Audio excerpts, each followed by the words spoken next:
Bien, damos inicio a la presentación sobre tecnoantropología como campo de estudio emergente aplicada a las ciudades inteligentes. En los próximos 20 minutos, de manera aproximada, vamos a conversar sobre los problemas típicos que presentan las empresas B2B de base tecnológica. Vamos a observar que estos problemas se deben a falta de información cualitativa debido al contexto cultural que enfrentan y vamos a proponer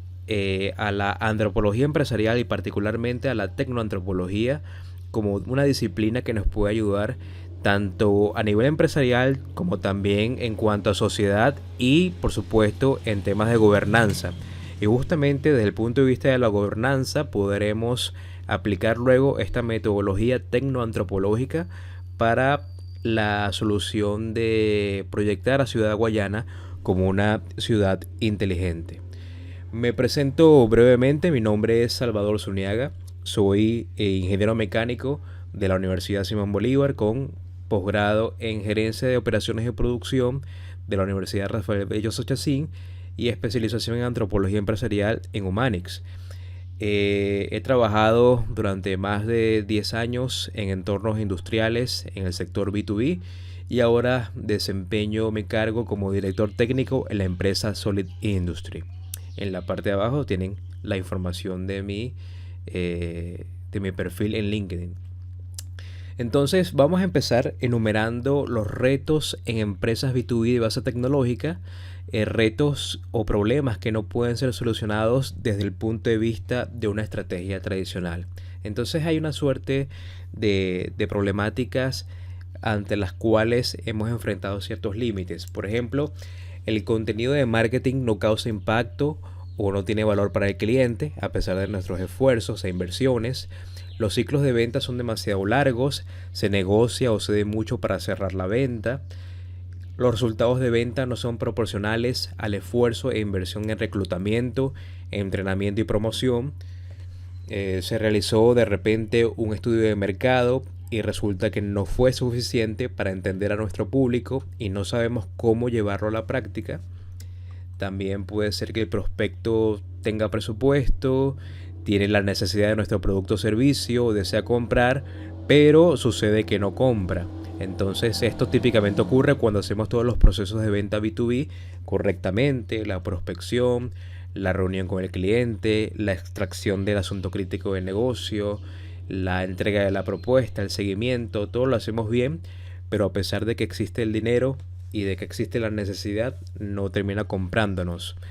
También puede ser que el prospecto le compra a la competencia, aun y cuando es más costoso hacerlo.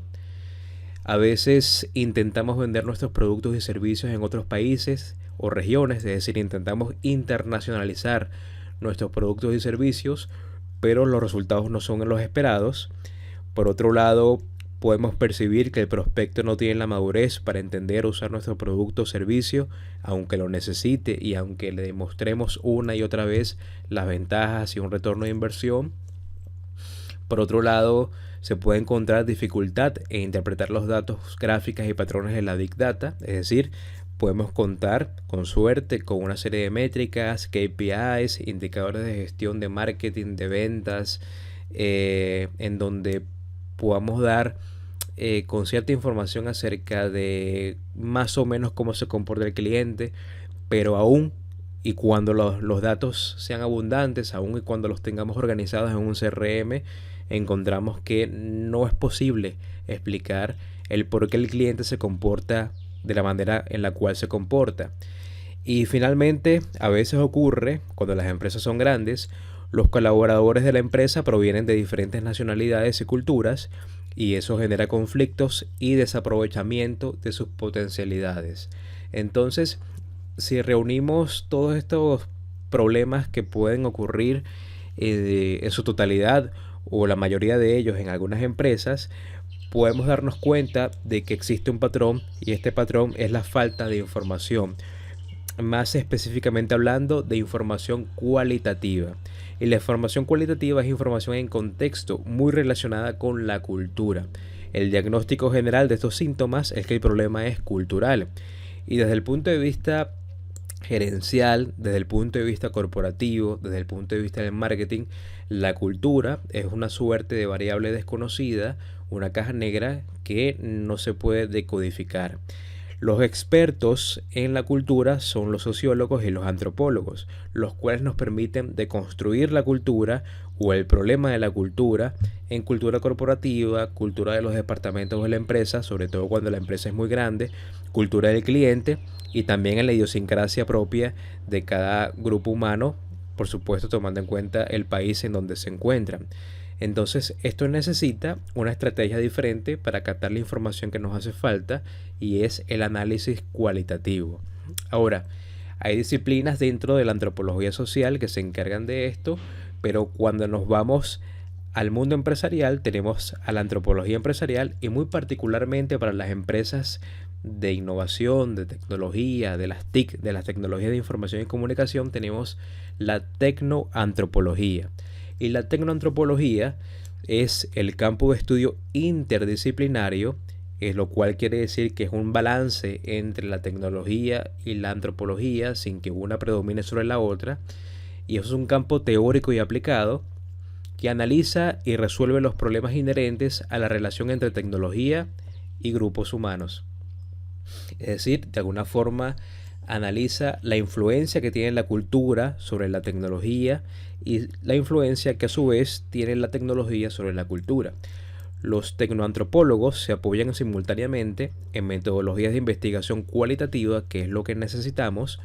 que son propias de la disciplina antropológica, y en métodos digitales de investigación para hacerlos más eficientes. Y al mismo tiempo investigan y profundizan sobre la creación y uso de las tecnologías, incluyendo las tecnologías que se usan en la investigación. En pocas palabras, los tecnoantropólogos utilizan metodologías de su disciplina natural, las apoyan con tecnologías y a su vez utilizan esta combinación de ambos métodos, de métodos antropológicos con métodos computacionales para analizar la tecnología y su influencia sobre la cultura de ciertos grupos humanos, estando estos grupos humanos en una ciudad o en una empresa. Hay tres aportes principales de la tecnoantropología y se pueden definir en industria, sociedad y gobernanza. Desde el punto de vista industrial, podemos contar con su ayuda para el diagnóstico y adopción de nuevas tecnologías. Podemos trabajar con la experiencia del usuario, el user experience, la interfaz del usuario, y podemos emplear a los tecnoantropólogos en la co-creación de productos y servicios en compañía con los usuarios, siendo los usuarios justamente los protagonistas de nuestros servicios y productos, o los que deberían codiseñar con nosotros las tecnologías que van a ser implementadas.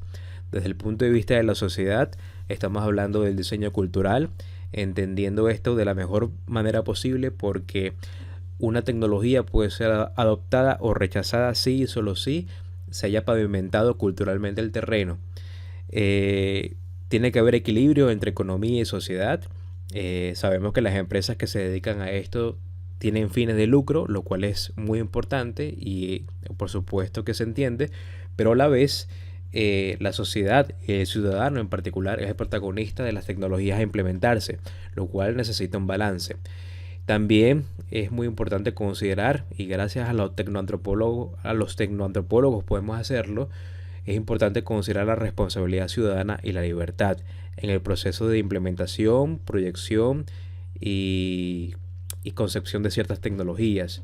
Y luego la gobernanza, que ya pertenece al campo de las políticas públicas. En conjunto con los tecnoantropólogos pueden trabajar en la innovación centrada en el ciudadano, en el diseño de escenarios futuros, justamente algo muy pertinente en el diseño de una ciudad inteligente, y en el fomento de la cultura digital en políticas públicas, desde aumentar la tasa de penetración de Internet hasta la digitalización de trámites y la mejora en la velocidad de comunicación de las instituciones. La técnica tecnoantropológica o la disciplina en pleno consta de varias técnicas, de varias metodologías que se pueden dividir o clasificar entre metodologías propias de la antropología, sobre todo en la antropología social, y en métodos computacionales. Entonces, nosotros tomamos prestados de la disciplina antropológica la etnografía, la autoetnografía, la netnografía, que es una suerte de etnografía digital basada en redes sociales, las entrevistas semiestructuradas, la observación participante, el safari, que es una visita guiada por parte de un usuario o de un ciudadano sobre un contexto en específico para que observemos y nos demos cuenta en primera persona de cómo es su contexto. Y luego todo esto lo acompañamos con métodos computacionales como análisis de tecnologías digitalizadas y digitales, son diferentes, el Natural Language Processing y el análisis de redes para procesar y analizar el contenido diverso y abundante de las redes sociales que nos puede dar información en contexto muy valiosa, las simulaciones sociales, hay programas o software para esto, reconocimiento de imágenes a través de inteligencia artificial, mapas de controversias, que lo vamos a ver dentro de muy breve, aplicado a la ciudad inteligente, y los hackathons, que es como una mezcla de palabras o un juego de palabras entre hackers y en maratones, que justamente son seminarios de 2 o 3 días en donde realizamos prototipos de soluciones, los cuales ya tienen aplicabilidad práctica para los grupos humanos a los cuales van a ser implementados, a los ciudadanos o a los clientes o a los usuarios de ciertos servicios. Entonces, de manera sucinta, podríamos decir que la tecnoantropología es la más humanista de las ingenierías y a la vez la más ingenieril de las ciencias sociales. Estamos justo ahí en el balance para resolver estos proyectos. De manera general, la técnica de la antropología empresarial y particularmente la tecnoantropología consta de 3 pasos que se pueden describir como elaborar un proyecto de investigación a profundidad del ciudadano, cliente o usuario del producto o servicio a ofrecer. Luego, estos datos cualitativos levantados se transcriben, codifican y clasifican. Es muy importante tomar nota de lo que se dice y de lo que no se dice. Todo esto se analiza, se clasifica y luego se obtienen algunos patrones. Y después es que propiamente se analizan los datos con marcos teóricos definidos, ya dispuestos en una literatura abundante en la disciplina antropológica, y luego se traducen a la empresa e instituciones en resultados concretos, palpables, listos para la ejecución de las operaciones y para tomar las estrategias adecuadas. Entonces, ¿cómo podríamos aplicar la tecnoantropología en las Smart Cities? Bueno, aquí presentamos brevemente un bosquejo de proyecto para una ciudad guayana como una ciudad inteligente. Cuando hacemos un estudio o una etapa del arte desde el punto de vista de las tecnologías que quisiéramos ver aplicadas en nuestras ciudades para convertirlas en ciudades digitales y después en ciudades inteligentes, observamos que hay un poco de todo. Está, digamos, las tecnologías o las TIC aplicadas a la educación, se puede disminuir la polución del aire, se puede hacer de la salud una salud inteligente, se puede hacer de las compras en supermercados unas compras inteligentes y cómodas y rápidas. También estamos hablando de realidad aumentada, de la Internet de las cosas, de por supuesto el uso eficiente de las tecnologías, de tecnologías limpias, del ciclo o de reciclo de desechos, pero fíjense que casi siempre falta lo principal, que es el ciudadano. Y se podría pensar obviamente que el ciudadano está implícito en esta serie de soluciones, pero la idea no es que sea implícito o que esté implícito, sino que sea explícito, que él sea protagonista y colabore con estas soluciones para que sean primero aceptadas y luego sean sostenibles en el tiempo. Entonces, desde el punto de vista de una ciudad inteligente, hay 3 grandes retos que se suman a todos los retos que vimos al principio de la presentación, que tienen que ver con la centralización de la información, con la responsabilidad ciudadana y la noción de progreso. Son 3 grandes problemas macro que desde el punto de vista de las políticas públicas deberíamos observar con detenimiento, porque pueden afectar a la ciudadanía para bien o para mal. Desde el punto de vista de la centralización de la información, es simplemente considerar que la unidad básica mínima de una ciudad inteligente es la información, los datos. Y estos datos, cuando son transmitidos en tiempo real y son abundantes, si llegan a ser centralizados, pueden ser utilizados para control social o bien pueden ser utilizados para liberar a la sociedad, ¿sí? Entonces hay que tener acá una consideración al respecto, un debate al respecto. Otro debate que hay que dar es la responsabilidad ciudadana, porque queremos que el ciudadano sea proactivo en la utilización de estas tecnologías que vamos a implementar, sobre todo considerando también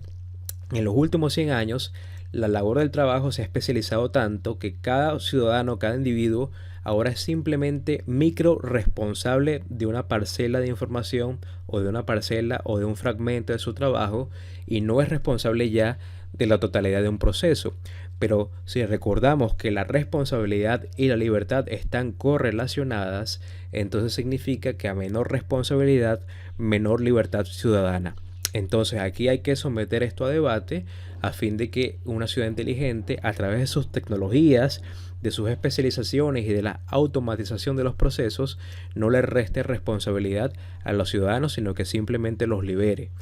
Y también esto tiene que ver con la noción de progreso, en tanto no es lo mismo implementar una ciudad inteligente en Estocolmo, en Hamburgo, en Santiago de Chile que en Ciudad Guayana. Entonces esto tiene que ver muchísimo con la calibración de la noción de progreso a nivel regional, que es lo que el ciudadano guayanés espera por progreso. Muy seguramente vamos a hablar aquí del tema de las tasas de criminalidad, de la posibilidad de tener agua limpia en sus hogares, de la posibilidad de contar con la energía eléctrica, con la libertad económica. Todo esto va a ser en primer lugar muy seguramente la prerrogativa del ciudadano guayanés cuando se le habla de progreso. Entonces tenemos que partir desde su noción de progreso particular para luego hablar de una ciudad inteligente y conformarla y orientarla hacia ese sentido. Al respecto, he escrito un artículo en donde detallo cada uno de estos problemas que se llama Reflexiones sobre las ciudades inteligentes y su planteamiento en Ciudad Guayana, y ahí vamos a ver con más detalle todo esto que he mencionado. La cuestión es que desde la tecnoantropología está el corazón del método, que es el diseño participatorio, en donde todos los actores afectados deberían participar y colaborar de la manera más democrática posible en la resolución de ciertos problemas o en la concepción e implementación de ciertas tecnologías. Entonces se divide en 6 pasos este diseño participatorio. El primero sería seleccionar a la gente que participará en el proceso, luego planificar la participación, esto tiene que ver con los recursos de tiempo y dinero, y el espacio también. Luego trabajar con los insights del presente, lo cual quiere decir que tomamos toda la data cualitativa recabada y tratamos de analizarla de manera tal que consigamos patrones, y luego a partir de lo dicho y de lo no dicho y de los análisis basados en el contexto y basados también en la teoría antropológica, conseguimos unos insights acerca de cómo se siente el protagonista de todo esto, que es el ciudadano, cómo se siente hoy en el presente. Y luego a partir de ello podemos trabajar con las visiones de futuro, con las expectativas, con lo que hemos comentado acerca de la noción de progreso. Luego bosquejamos los futuros posibles, es decir, le planteamos diferentes escenarios a todas las partes y después presentamos las ideas finales a los decisores o a las personas que pueden ejecutar realmente el proyecto. Esto se puede plantear a manera de propuesta con un laboratorio guayanés de soluciones urbanas compuesto por la suma de las autoridades regionales, con las empresas, por supuesto, el sector privado, las empresas y los startups, las universidades e institutos de investigación y desde luego, y muy importante, la sociedad civil. Todo esto puede ser concentrado, digamos, en un laboratorio de innovación de Ciudad Guayana. Podríamos llamarlo así tentativamente, que no es más que en rigor un laboratorio de tecnoantropología. Podemos tomar como por ejemplo el Technoanthropology Lab en Dinamarca, en Copenhague, y aquí les dejo un enlace para que puedan investigar acerca de cuáles son los proyectos que hace este laboratorio y pueden ser completamente traducibles al contexto venezolano. Como una suerte de sondeo rápido para que veamos más o menos cómo se puede trabajar todo esto, pudiéramos partir de un análisis etnográfico o de una etnografía digital, digamos en Twitter, en Facebook, y podríamos preguntar, cosa que ya se hizo algunos meses, se les preguntó a los usuarios de la red si pudieran resumir a Ciudad Guayana en una frase u oración, ¿cómo lo harían? ¿Qué dirían? Entonces de esto se obtuvo unas 120 respuestas, todas muy variopintas, pero básicamente el insight o el patrón a conseguir es que Ciudad Guayana, por un lado, es descrita como la Mesopotamia del sur, es descrita como el corazón industrial de Venezuela, como la combinación de calor, hierro y mujer, lo cual es bastante poético, pero también, y yo creo que el sentimiento más general de Ciudad Guayana en el venezolano es que representa la ciudad que pudo ser, que fue y que ya no es en este momento. Hay una relación simbólica con la ciudad que obedece a la nostalgia, a la frustración, pero también a la esperanza y a la expectativa de que una vez podamos salvar ciertas circunstancias, podamos retomar entonces la dignidad de la ciudad que en su momento fue un orgullo para sus ciudadanos. Entonces, estas respuestas pueden ser organizadas gráficamente a través de mapas de controversias. Los mapas de controversias son instrumentos gráficos que permiten someter a debate, no son simplemente opiniones, sino someter a debate a todas las partes del laboratorio tecnoantropológico, a la sociedad civil, a las universidades, a las autoridades regionales, a las empresas. Todas estas ideas se recogen, se extraen, se convierten en un patrón, en arquetipos, en insights, y luego se someten a debate de tal manera que los representantes expertos de cada sector puedan considerar y enfrentarlas entre sí. Entonces esto se mapea gráficamente para una mejor interpretación de lo que estamos ocurriendo tanto en el contexto puntual como en el tiempo. Y los mapas de controversia entonces permiten trazar realmente cuáles son las posibles soluciones que debemos abordar. En cuanto a las soluciones o en cuanto al bosquejo de las soluciones, tenemos los hackatones o los hackathons, que como he mencionado son son como una suerte de maratones de hackers, de programadores, en una forma amigable de decirlo, en donde se plantea un proyecto a resolver, digamos, cómo podemos mejorar el turismo de la ciudad, cómo podemos elaborar una API para Twitter a fin de recoger impresiones sobre Ciudad Guayana, o sobre un ecosistema de tecnología financiera, cómo podríamos apoyar con una aplicación al sector salud, cómo podríamos hacer un diagnóstico rápido del sector bancario a través de una aplicación desarrollada por los propios guayaneses. Pues todo esto se dispone en un lapso de 2 a 3 días, en una sesión que dura todo el día, de varios programadores compuestos por estudiantes universitarios, por empresas también. Y esto es una ganancia en sí misma, porque permite encontrar a nuevos talentos, permite el reclutamiento de estos talentos en las empresas privadas y permite, por supuesto, realizar un prototipo de solución que ya ha sido validado entonces por el ciudadano para poder trabajar sobre ello y poder perfeccionarlo y convertirlo en un producto o servicio a aplicar hacia la población. Entiéndase entonces que es la población, la gente, quien alega sus problemas y quien luego, a través de nosotros como tecnoantropólogos, pueden canalizarlos y producir al final un prototipo o una solución completa para ello. Y si esto suena quizás utópico o suena quizás algo muy de primer mundo, les comento que esto ya se está haciendo en países como Brasil. De hecho, aquí estamos observando una aplicación que se llama Smart Favela, en donde la gente participa de manera activa, aprovechando la tecnología de la realidad virtual y el diseño 3D,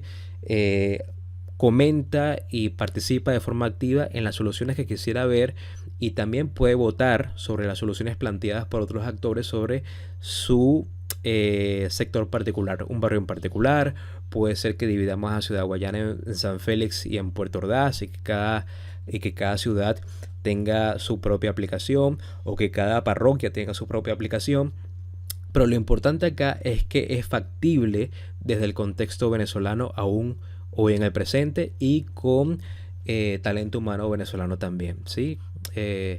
Entonces, resumiendo, la problemática que tenemos desde el punto de vista empresarial con las tecnologías y con la innovación es que cuando solo nos basamos en indicadores cuantitativos, nos concentramos en el producto y ejecutamos tácticas y estrategias tradicionales. Entonces, de ahí que veamos de manera empantanada, anquilosada nuestros procedimientos. La dirección del esfuerzo podría ser la correcta, pero el avance es costoso y lento, sin precisión. Se nota muchísimo cuando los ciclos de ventas son muy largos o cuando las ventas no son tan buenas como uno quisiera. Mientras que cuando combinamos los datos cuantitativos con los cualitativos y centramos en marketing los productos y servicios en la persona o en el ciudadano, entonces la dirección no solamente es correcta, sino que también es precisa. Las ventas son más fáciles y la tasa de conversión aumenta a la vez que mejora la experiencia del cliente o ciudadano. Estos ciudadanos aceptan en consecuencia las innovaciones y se comprometen porque nacen de ellos y es para ellos la solución. En resumidas cuentas, con los datos cuantitativos podemos saber a grosso modo dónde, cuándo, qué, cómo, quién es o más o menos es el ciudadano. Lo vemos en, digamos, en una resolución baja o intermedia, pero es a través de los datos cualitativos que podemos saber el por qué el ciudadano actúa como actúa o piensa como piensa o por qué acepta o no tal o cual tecnología. Entonces es una suerte de optimización de la data. Felizmente hay empresas ya que se dedican a esto en España, en Estados Unidos, en México, en Colombia y en Perú, pero con talento humano venezolano. Tenemos a la empresa Solid Industry, que es una empresa dedicada a la enseñanza de cursos avanzados desde el punto de vista industrial, pero también tiene una unidad de negocio relacionada a la consultoría de marketing a la consultoría de marketing B2B enfocada en el sector industrial, por supuesto, con análisis cuantitativos y también análisis cualitativos. Es decir, hacemos uso de la tecnoantropología y ya lo hemos hecho para solucionar problemas. Ya tenemos 2 o 3 proyectos exitosos que tienen que ver con una optimización con un estudio de mercado y tienen que ver también con el desarrollo de instrumentos de diagnóstico tecnológico para saber si un grupo de clientes o un segmento de mercado está apto para adoptar una tecnología o no, ¿sí? Entonces, aquí en la presentación están los datos, pueden consultarlos con toda libertad y muchas gracias por su tiempo.